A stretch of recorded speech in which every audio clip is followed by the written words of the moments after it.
Welcome to Coach's Weekly. I'm CJ Sellner here with head coach Phil Kopinski.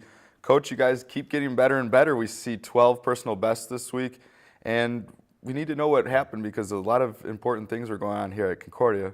In case you didn't hear, there was a basketball tournament going on. Somebody told me there was a basketball tournament going on. 65 years, I guess it kind of has gained a little momentum, so we'll stick with it.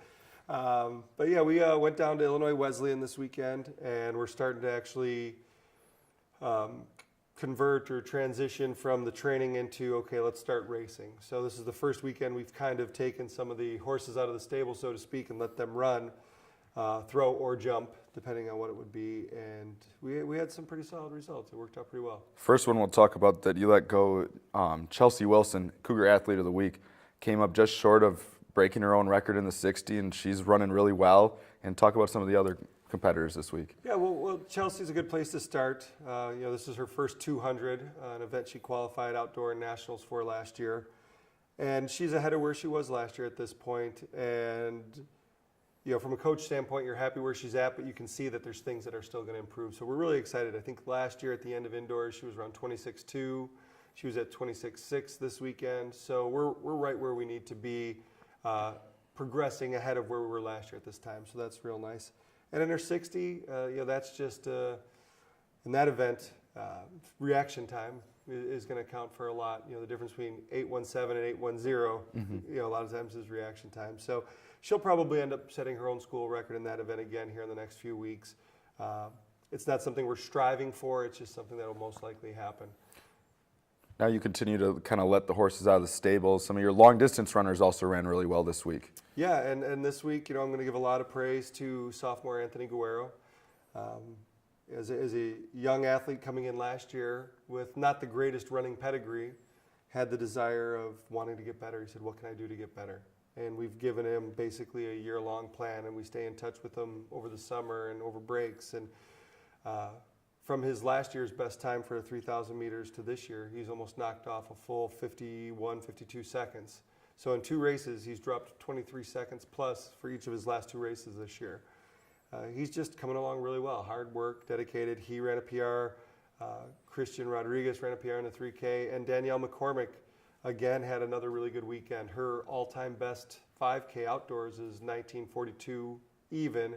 And she ran 19:42.4 indoors this weekend. So a half second in a distance race is really not significant. I think if I would have yelled at her a little earlier that she was close to her PR, she might have gotten it. I think I waited a little bit too long. When you wait till the last 150 meters, it might be the horse had already passed the bar at that point. Should have whipped it a little bit earlier. But she ran really well, and then a lot of our athletes started to really shake the rust off. Christian Rasmussen ran his best indoor 200, and he's not even a 200 runner, but he got in a good workout this weekend. Logan Hofert started to run a little bit better. A lot of our throwers are starting to feel more comfortable with their implements and throwing better. I think we had 3 or 4 throwers set personal best this weekend. So we're progressing along at a pretty good clip. Now it's kind of getting to that point. A few weeks in, everybody's back, and you're now, as you say, knocking the rust off. Is it to the point where everybody that had that real kind of trouble not having a place to train is starting to catch up to the level that you want them to? Well, we're never going to be there. I mean, unfortunately, we as a coaching staff take the approach of indoor really is just in shape to get for outdoor, whereas other schools, like we say, with the better facilities like in Illinois Wesleyan, I mean, they're trying to compete at the national level in indoors. We'd love to get athletes there, but we can't compete for a team title. We're not at that point. We don't have the facilities yet. So we're going to slowly catch up, but our learning curve, so to speak, will be a little bit slower than some of those facilities, schools that have those facilities where they can do multiple training cycles in a day or meet and do something on a Saturday if they don't have a meet. We're kind of still limited with our facilities, but we don't mind because we would much rather progress at within the scope of what I feel is a healthy plan. And where we're going, and with the length of our season being 24 weeks according to NCAA, it's a long year. So there's no real negative of taking your time and getting there. Now, we got to talk. We talked a little bit off camera about Chelsea Wilson, and she was competing with Division I athletes, and she was running close. Is that something that just kind of puts a smile on your face that you're training athletes that have that ability to compete with ones that are at the top level? I think the smile comes from her smile when she recognizes that. And she relayed a little story. They post the results on a wall, usually at the track meet, so you can see how you're doing. And Chelsea walked over at one point and she was looking at her results. And in the 200, she was fourth. The three girls in front of her, I think one was a post-collegiate still training, and then two girls from the D1 school in Bloomington. And she was looking at her results. I think she was standing next to one. And she's like, oh. And she looked at it, and the girl looked down at her. Said, you ran that time with those legs? She's like, that's really good.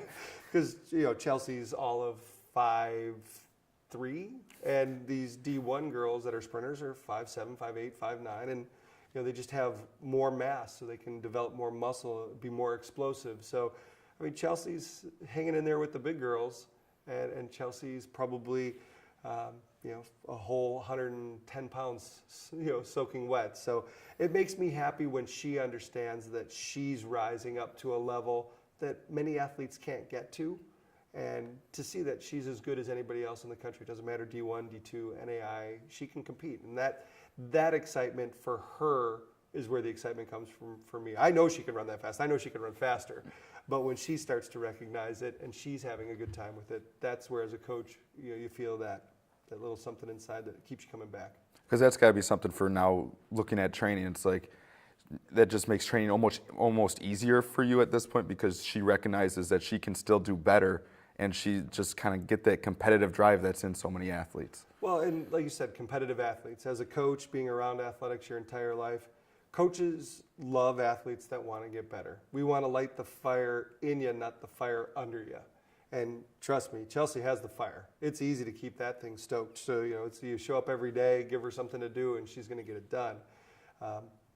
If that could be contagious, if I could bottle that up, keep that. As a coach, the hardest thing to do is light the fire under them every day for 52 weeks a year. But that's what we sign up for. That's what we do.